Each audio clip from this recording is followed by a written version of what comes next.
चलिए जानते हैं झारखंड के 15 मुख्य फटाफट बड़ी खबरों को। न्यूज को कहां से देख रहे हैं कमेंट में जरूर लिखें और सब्सक्राइब करना न भूलें।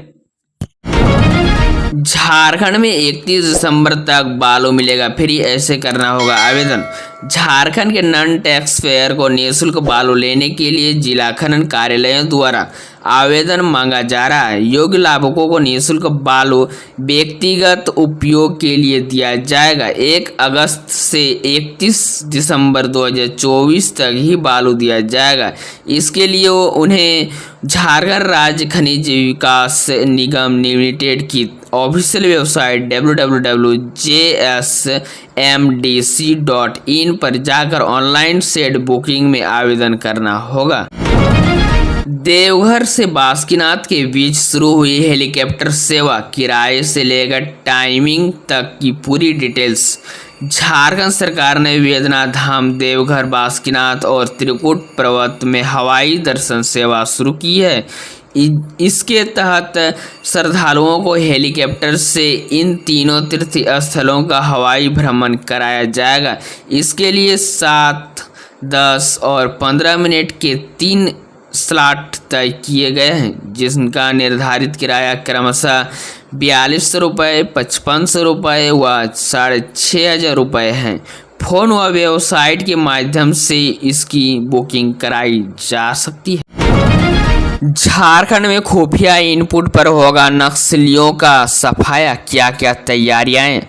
झारखंड में भाकपा, माओवादी समेत अन्य उग्रवादी समूहों के खिलाफ खुफिया सूचनाओं पर आधारित अभियान को तेज किया जाएगा। राज्य पुलिस मुख्यालय के अधीन स्पेशल ब्रांच के शाखा SIV को सशक्त कर अभियान चलाने पर जोर दिया जाएगा, ताकि सरकंडा और उसके आसपास के इलाकों में बचे खुचे नक्सलियों का सफाया किया जा सके। हवलदार की गला घोंटकर हत्या, फिर अस्पताल से खूंखार कैदी व फरार, रचा था बीमारी का drama. Sheikh Bhikhari medical college and hospital के कैदी वार्ड में इलाज के नाम पर भर्ती कैदी शाहिद अंसारी ने रविवार की रात सुरक्षा में तैनात हवलदार चौहान हेमराम की हत्या कर दी। मौके से वह हथकड़ी खोलकर फरार हो गया। शाहिद अंसारी JP केंद्रीय कारा में उम्र कैद की सजा काट रहा था। उसे धनबाद से यहाँ शिफ्ट किया गया था। उस पर हत्या और पोक्सो का मामला दर्ज था। उस पर धनबाद के सुदाम DM में पोक्सो और पाथर DM में हत्या के वारदात को अंजाम देने का आरोप है। झारखंड में 15 अगस्त को कैसा रहेगा मौसम। देवघर, धनबाद समेत 8 जिलों में भारी बारिश का अलर्ट। झारखंड में 17 अगस्त तक बारिश की संभावना। इस बीच राज्य के देवघर, धनबाद समेत 8 जिलों में भारी बारिश हो सकती है। इसके लेकर मौसम विभाग ने येलो अलर्ट जारी किया है। झारखंड में 12 अगस्त को गरज के साथ साथ वज्रपात होने की आशंका है। IMD ने इसे लेकर येलो अलर्ट जारी चेतावनी जारी की है। 13 अगस्त से लेकर 15 अगस्त तक देवघर, धनबाद, दुमका, गिरिडीह, गोड्डा, जामताड़ा, पाकुड़ और साहिबगंज में कहीं कहीं भारी बारिश हो सकती है। येलो अलर्ट जारी किए हैं। रात में घूमने के लिए स्कूल के हॉस्टल से भागे 5 छात्र, नदी में डूब रहे थे। दोस्त को बचाने के लिए एक की मौत। झारखंड के रांची के बूटी मोड़ से आगे मनन विद्यालय से शनिवार की देर रात करीब 1 बजे 5 छात्र हॉस्टल की दीवार कूदकर जुमार नदी की ओर घूमने चले गए। सभी छात्र नदी को पार कर दूसरी ओर जाना चाहते थे। इसी क्रम में प्रताप नामक एक छात्र धारा में बहने लगा। अपने दोस्त को बचाने के लिए 10वीं का छात्र पीयूष सिंह जो किनारे खड़ा था, वह नदी में कूद पड़ा, लेकिन वह खुद डूब गया। नशा मुक्त अभियान को सफल बनाने व शिक्षक व बच्चों ने लिया संकल्प। स्वतंत्रता दिवस पर जिले के 30 बेहतर शिक्षक होंगे सम्मानित। सुबह 8 बजे स्कूली बच्चे निकालेंगे प्रभात फेरी। फोटो 3 नशा मुक्त भारत अभियान का संकल्प लेते हुए शिक्षक व स्कूली बच्चे प्रतिनिधि अररिया जिले से स्वतंत्रता दिवस समारोह काफ़ी धूमधाम से मनाने की तैयारी चल रही है। इस अवसर पर एक और जहां प्रशासन तैयारी में जुटा है, वही दूसरी ओर शिक्षा विभाग भी अपनी तैयारी में लगा हुआ है। स्वतंत्रता दिवस पर सभी स्कूल के बच्चे सुबह 8 बजे प्रभात फेरी निकालेंगे। तैयारी में स्कूली बच्चे लगे हुए हैं। वही सोमवार को विभिन्न स्कूलों में चेतना सत्र के बाद स्कूल के प्रधानाध्यापक, शिक्षक और बच्चों ने आगे हाथ कर नशा मुक्त भारत का संकल्प लिया।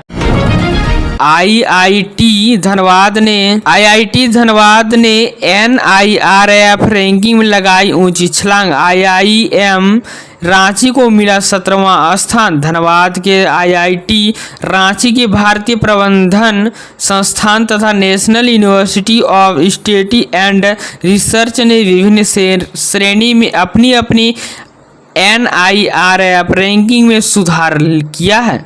सोमवार को केंद्रीय शिक्षा मंत्रालय द्वारा जारी NIRF रैंकिंग 2024 में IIT धनबाद को ओवरऑल श्रेणी में देश भर के टॉप 100 संस्थानों में 35वां स्थान मिला। पिछले वर्ष राज्य व यह प्रीमियम संस्थान 42वें स्थान पर था। IIT धनबाद ने इंजीनियरिंग श्रेणी में भी 2 पायदान कर सुधार करते हुए ये टॉप 100 संस्थानों में से 15वां स्थान प्राप्त किया है। मनरेगा की योजनाओं को सफल बनाने के लिए दिया गया प्रशिक्षण। डिजिटल पंचायत में मनरेगा की योजनाओं को सफल क्रियान्वयन को लेकर 3 दिवसीय प्रशिक्षण का शुभारंभ किया गया।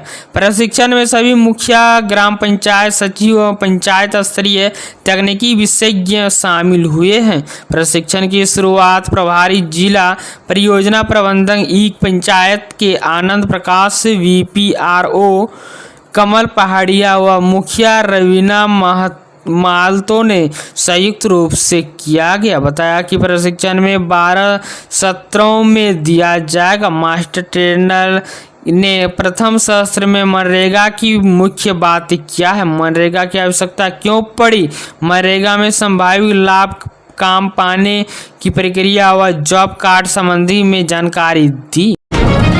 छात्र छात्राओं ने निकाली जागरूकता रैली। महेशपुर प्रखंड के प्रोजेक्ट उच्च विद्यालय बड़कियारी के छात्र छात्राओं की ओर से सोमवार को सड़क सुरक्षा के तहत जागरूकता रैली निकाली गई। रैली विद्यालय से चलकर दुमका डांग चौक व बड़ कियारी चौक तक पहुंची। इस दौरान मुख्य सड़क पर चल रहे थे वाहन चालकों को बच्चों ने ट्रैफिक नियमों व सुरक्षा से बचने के तरीकों बताए।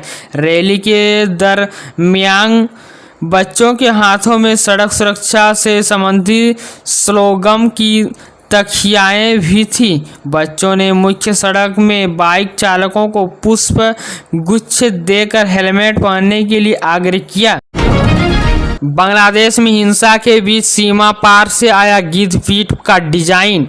बांग्लादेश में जारी हिंसा और उथल पुथल के बीच झारखंड में एक बांग्लादेशी गिद्ध को बरामद किया गया है। हजारीबाग के विष्णुगढ़ कोनार डैम में गिद्ध पाया गया था, जिस पर एक डिवाइस लगी है। इस पर ढाका बांग्लादेश लिखे होने की बात कही जा रही है। यह डिवाइस क्या है और किस तरह का डेटा इनमें रिकॉर्ड किया गया है, इसकी अभी तक जांच होनी बाकी है। हालांकि पक्षी वैज्ञानिकों का मानना है कि इस तरह के डिवाइस को ट्रैकिंग के लिए लगाया जाता है।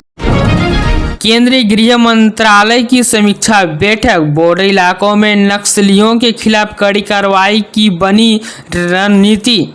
रांची केंद्रीय गृह मंत्रालय द्वारा वामपंथी उग्रवाद की समीक्षा के लिए आयोजित बैठक में सोमवार को सीमावर्ती क्षेत्र में सक्रिय नक्सलियों पर प्रभावी कार्रवाई करने की रणनीति बनाई गई। इसमें ससमय सूचना का आदान प्रदान करने में सीमावर्ती राज्यों के वरीय पदाधिकारियों के साथ समय समय पर समन्वय स्थापित कर नक्सलवाद पर संयुक्त अभियान चलाने व तत्काल सुदृढ़ कार्रवाई करने की भी रूपरेखा बनाई गई है। इसके साथ ही उग्रवाद प्रभावित राज्यों के बीच समन्वय पर जोर दिया गया। रांची में 2 हाउसिंग कॉलोनी की कयायत तेज, प्रशासनिक मंजूरी मांगी, बनेंगे 5780 फ्लैट। धुरवा के आनी और मुड़मा मौजा में 88.99 एकड़ भूमि में प्रस्तावित हाउसिंग कॉलोनी के लिए राज्य आवास बोर्ड फिर रेस हो गया है। बोर्ड के अध्यक्ष संजय लाल पासवान ने योजना पर प्रशासनिक स्वीकृति दिलाने के लिए बीते दिनों नगर विकास मंत्री हफीजुल हसन ने मुलाकात की है। इससे पहले उन्होंने 18 दिसंबर 2023 को मुख्यमंत्री हेमंत सोरेन को पत्र लिखकर विभाग से प्रशासनिक स्वीकृति देने का अनुरोध किया गया था। साइबर क्राइम के लिए झारखंड में कंबोडिया से गैंग चला रहा था तस्कर, अच्छी सैलरी का लालच देकर खूब जालसाजी। साइबर क्राइम के लिए मानव तस्करी करने वाले गैंग की जांच में झारखंड CID की साइबर क्राइम ब्रांच की टीम को पता चला है कि गिरोह का सरगना उत्तर प्रदेश के इलाहाबाद के रहने वाला है। वह अभी झारखंड, उत्तर प्रदेश, बिहार में फैले गैंग के गुर्गों को कंबोडिया और मलेशिया से ऑपरेट कर रहा है। झारखंड कांग्रेस में प्रदेश नेतृत्व बदलने की चर्चा तेज, आलाकमान को किस बात का डर। देश के 3 राज्यों के साथ साथ झारखंड विधानसभा चुनाव की घोषणा अगले महीने की जा सकेगी। सभी राजनीतिक दल अपनी अपनी तैयारी में जुटे हैं। इस बीच झारखंड प्रदेश नेतृत्व को बदलने की चर्चा तेज हो गई है। प्रदेश नेतृत्व में बदला हुआ तो कांग्रेस आलाकमान राज्य के वोट बैंक देखते हुए आदिवासी या फिर OBC श्रेणी के नेता को प्रदेश अध्यक्ष बना सकते हैं।